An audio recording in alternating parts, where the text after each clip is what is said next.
Quand même, c'est mieux d'être en entretien.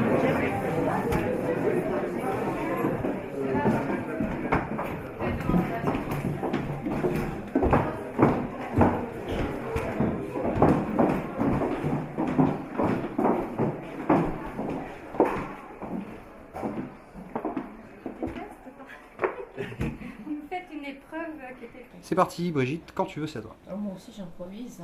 Oui, on improvise. Vous avez partagé la vie de Gérard Garouste et je sais que vous avez vraiment eu une importance dans sa vie parce qu'il l'a écrit, parce qu'il l'a dit dans ses interviews. Donc vous êtes quelqu'un d'important pour lui. Est-ce que vous pouvez nous dire comment il est dans la vie quotidienne? Bon, il nous a déjà parlé un petit peu de ses faiblesses, moi nous sommes au courant de sa vie, etc. Je suis un peu... Bah, écoutez, bon, moi je suis assez pudique, alors ça m'est très délicat de parler de Gérard, mais Gérard, on se connaît depuis qu'on a 16-17 ans. On s'est connus en redoublant tous les deux notre première. Et donc c'est une histoire très très longue qui a 40 ans. Et je crois qu'on était deux innocents quand on s'est connus, deux un peu enfants perdus chacun, mais d'une manière très très très, comment je vais dire, très différente. On n'est absolument pas fusionnels, on est au contraire très très très différents l'un de l'autre. Et puis bon, bah, il y a eu tout un parcours. Gérard a mis 10 ans avant de vraiment commencer sa carrière de peintre. Donc il faisait des tout petits métiers pour gagner comme ça. Mais on avait fait une sorte de pari, parce que moi, j'étais folle d'amour.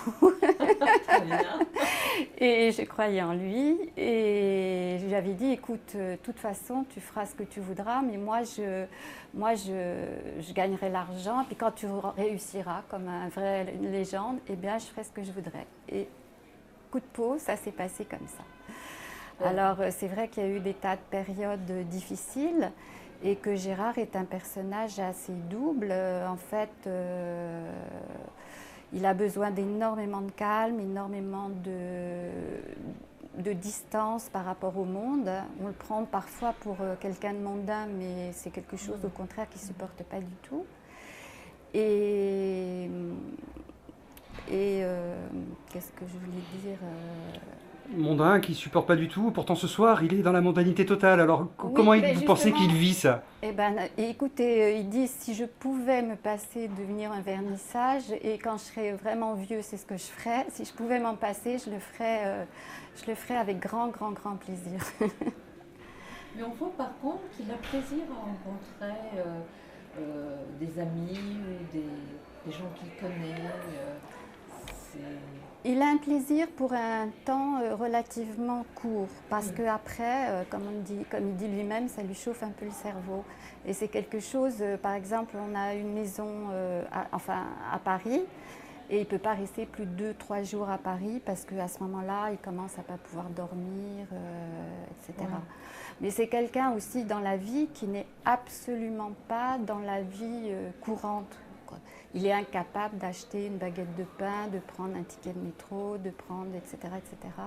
Donc, il est dans son univers. Voilà. Ouais.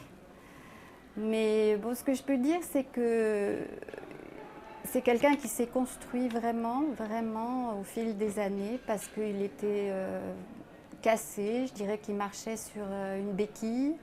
Puis après, une autre béquille s'est installée, c'est-à-dire la famille, les enfants. Puis cette association aussi, La Source, qui est quand même très importante pour lui, pour lequel il passe, je dirais, pratiquement 30% de son temps. Donc qui lui tient à cœur d'aider les gens. Il pense qu'il ne s'agit pas simplement de l'art pour l'art, mais de pouvoir transmettre, et ça c'est très important.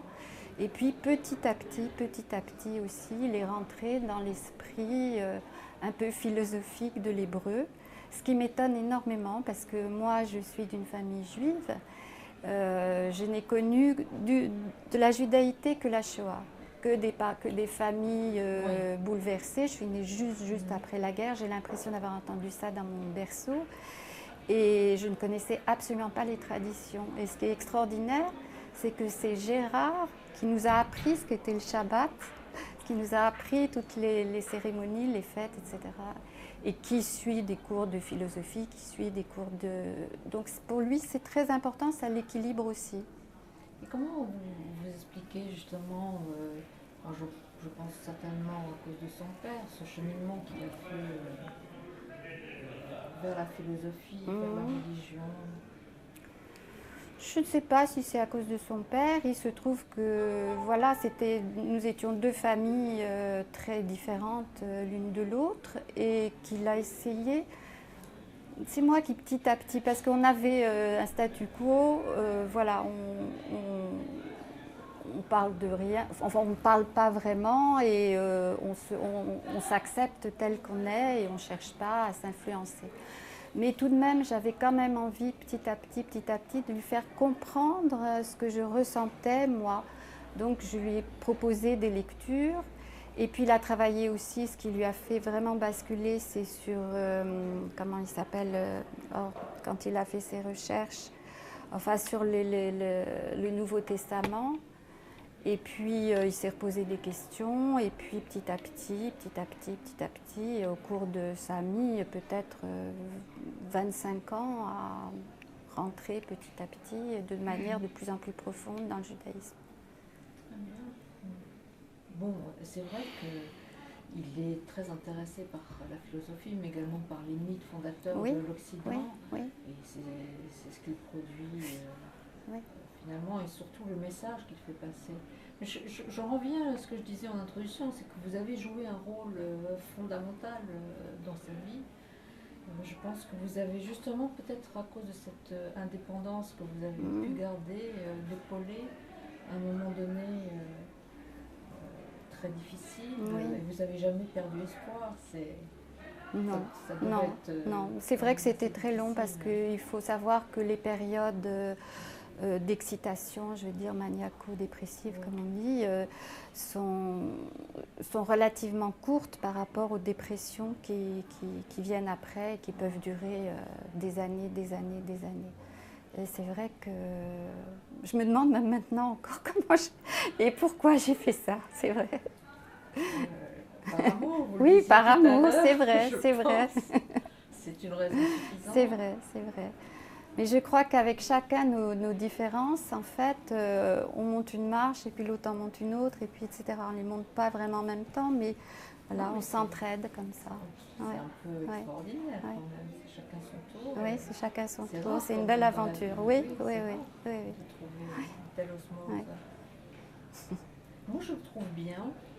Moi je le connais seulement depuis quelques mois, mais je le trouve assez bien dans sa vie maintenant, comme s'il avait franchi un cap. Et je me posais la question s'il n'avait pas trouvé une certaine stabilité, une certaine forme de bonheur aussi, quelque part.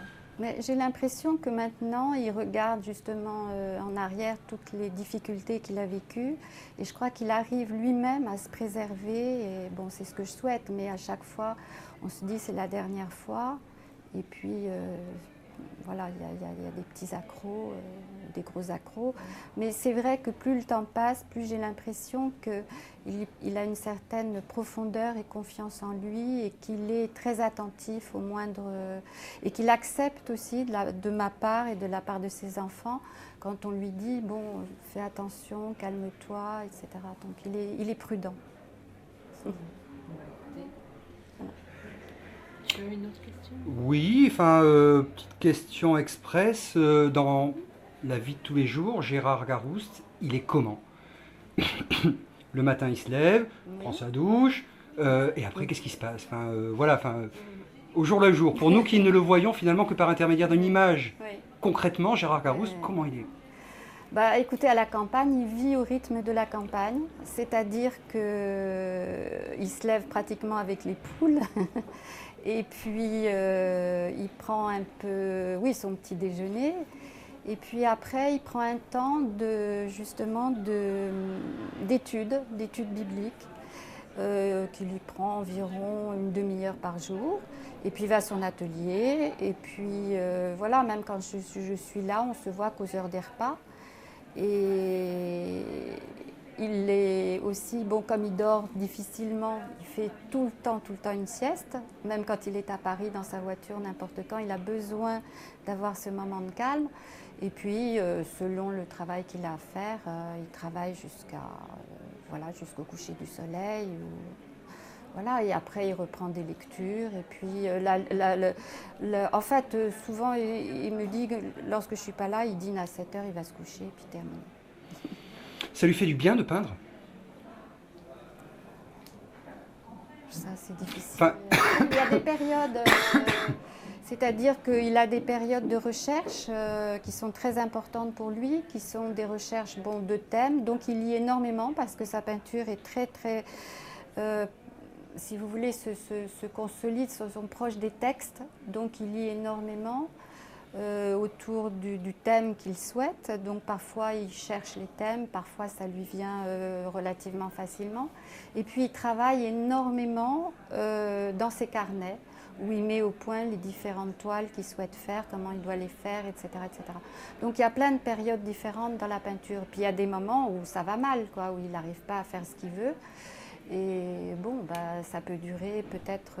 il y a eu des périodes où pendant 1 an, 2 ans, il n'arrivait pas à faire ça sortait pas, quoi. Et soudain, ça sort? Et soudain, ça sort. Et ça, c'est un petit peu le problème de tous les oui, créateurs, oui, chacun voilà. sa manière et sa façon de... C'est vrai que son rythme Ouais, peut être ouais. différent. Mais... Ouais. Voilà. Et vous, alors, comment avez-vous vécu toutes ces années? Vous avez eu votre propre carrière? Oui. Ouais, comment j'ai vécu toutes ces années? Écoutez, confiante, quoi. Mais c'est vrai que c'était assez difficile parce que même le fait de vivre à la campagne, moi je devais travailler à Paris, donc j'avais à peu près 3 heures de transport, de voiture, aller-retour par jour. J'avais mes enfants qui étaient à la campagne, donc de pouvoir arriver à faire tout ça, c'est vrai que c'était pas évident. Mais on a eu la chance, très parallèlement, d'avoir une certaine réussite, quoi. Oui, quand même. La vôtre aussi, pas seulement celle de Gérard. Oui.